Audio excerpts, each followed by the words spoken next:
When he walks the streets of his hometown, Councilmember Robert White never imagined he'd one day be a council person, let alone ever consider running for mayor. But after 5 years on council, he says it's time to be the change he not only wishes to see, but so do others. A lot of people told me that they needed hope, that they didn't see enough hope in the city. We've been looking at the potential DC has for a long time, but hope is slipping away. He recalls struggling academically as a child and says a number of educational gaps from his youth he only believes have gotten worse over the decades. Our school system is not working well for Black and brown children. We are seeing the middle class get smaller and smaller and smaller, and we're not being ambitious enough. The gun violence plaguing the nation's capital is at an all-time high, and so is the tension between some communities and the police sworn to protect and serve them. White says he's also capable of bridging those gaps, but has plans to address what he calls one of the root causes.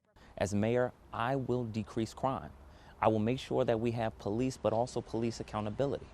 But I also know that so long as we have so much of an educational disparity in our city and so much housing instability, we're going to have crime. The barbershop he once worked in the heart of Petworth has served as a safe haven for him and others in the community.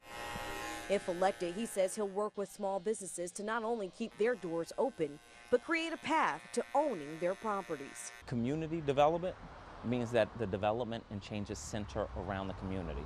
That's something I've focused on the council. I have helped small businesses in Ward 8 buy their buildings so that they can remain a part of their community. The ongoing coronavirus pandemic continues to plague the city.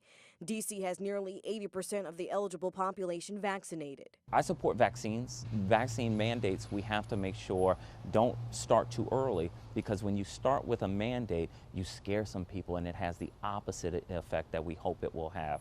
In Northwest, Megan Rivers, WUSA 9.